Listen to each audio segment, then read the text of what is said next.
the phantom lights of Route 66.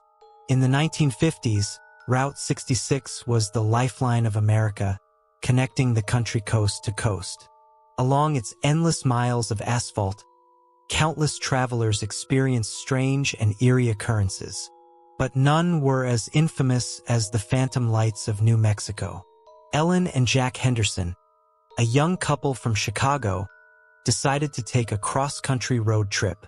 They had heard stories of the eerie lights but dismissed them as nothing more than urban legends. One night, after hours of driving through the desolate desert, their car's engine began to sputter.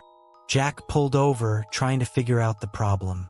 As he tinkered under the hood, Ellen noticed a faint glow in the distance. It was a dim, greenish light, hovering just above the horizon. At first, she thought it was a reflection, but it slowly grew brighter and more defined. She tapped on the window, getting Jack's attention. "Look," she whispered, pointing towards the light. Jack turned, his face paling as he saw the mysterious glow. It began to move towards them, slowly at first, then picking up speed. He jumped back into the car and tried to start the engine, but it wouldn't budge. The light was getting closer now, and they could hear a faint humming sound.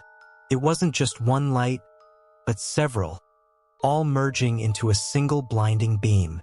As it approached, the temperature inside the car dropped drastically, and their breath fogged up the windows. Panic set in as the lights engulfed their car, blinding them. Suddenly, everything went silent. The lights vanished, and the car's engine roared back to life. Jack slammed on the gas, speeding down the highway, not daring to look back. The next morning, they stopped at a diner in a small town. They told the locals about their encounter, expecting to be met with disbelief. Instead, the diner fell silent, and the patrons exchanged uneasy glances. An old man at the counter spoke up, his voice trembling. "Those lights, they've been seen for decades. They say they're the spirits of those who died on this road, looking for a way home."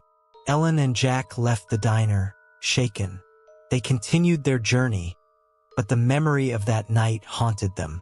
To this day, no one knows what those lights were, but travelers on Route 66 still report seeing them, floating silently across the desert, searching for the souls of the lost.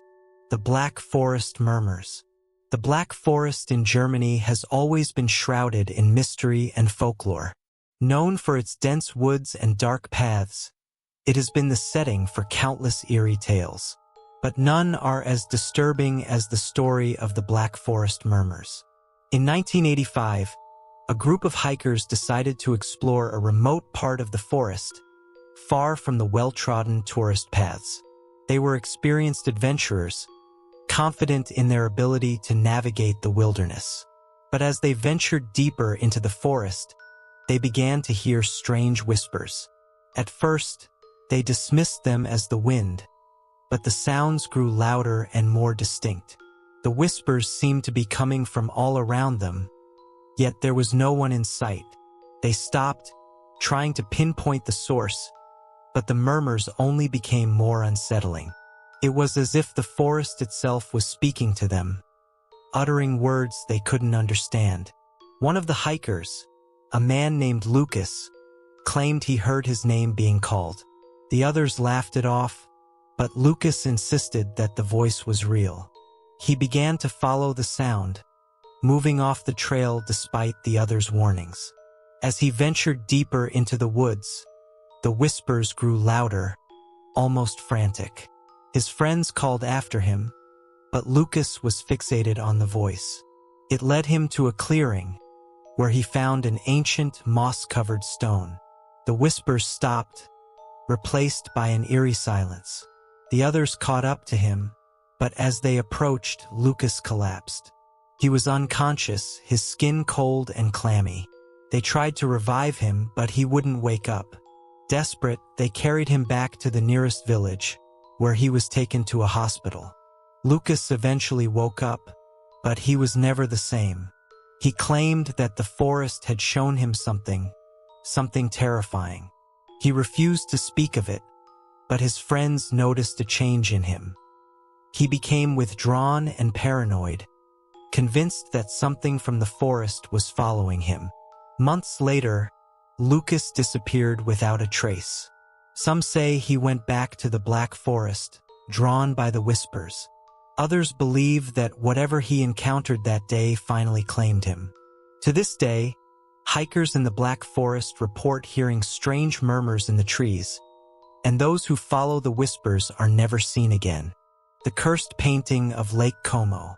Lake Como in Italy is known for its breathtaking beauty and luxurious villas.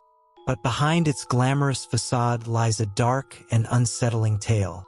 In 1972, an art collector named Vittorio Moretti acquired a painting from a small, unassuming gallery in Milan. The painting depicted a serene view of Lake Como, with a lone figure standing on the shore, staring out at the water. The artist was unknown, and the gallery owner claimed the painting had been in storage for years, untouched. Vittorio, intrigued by the painting's mysterious origins, brought it back to his villa on the lake. He hung it in his study, admiring its peaceful beauty. But soon after, strange things began to happen. Vittorio started hearing faint whispers in his villa, always seeming to come from the direction of the painting. Objects in the room would move on their own, and the temperature would drop whenever he entered the study. One night, Vittorio woke up to find the painting had changed. The figure in the painting was no longer standing on the shore, but was now walking towards the water. The peaceful expression on the figure's face had turned to one of despair. Disturbed, Vittorio tried to remove the painting, but no matter how hard he tried, it wouldn't come off the wall. The whispers grew louder, and he began to see shadows moving in the corners of his vision. Desperate, Vittorio contacted an art historian to investigate the painting's origins. The historian discovered that the painting had once belonged to a wealthy family who lived on the shores of Lake Como in the 1800s.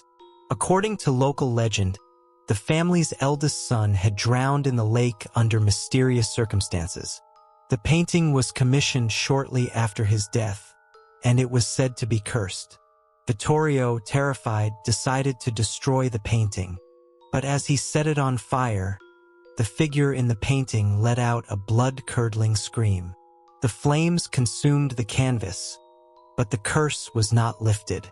Vittorio's villa was plagued by misfortune, and he eventually left Lake Como, never to return. The painting was thought to be lost, but rumors persist that it survived the fire. Some say it still exists, hidden away in a forgotten corner of Lake Como, waiting for its next victim. The unseen presence in the London Underground. The London Underground is one of the busiest and oldest subway systems in the world. But beneath its bustling platforms and crowded trains lies a dark and chilling secret. In the early 2000s, a series of unexplained incidents began to occur on the Bakerloo line, one of the oldest lines in the network. It started with reports of strange noises, whispers and footsteps echoing through empty tunnels. Passengers claimed to feel an eerie presence, as if they were being watched. Some even reported seeing shadowy figures out of the corner of their eyes, only for them to vanish when they turned to look. One night, a station worker named Tom was closing up the station after the last train had left.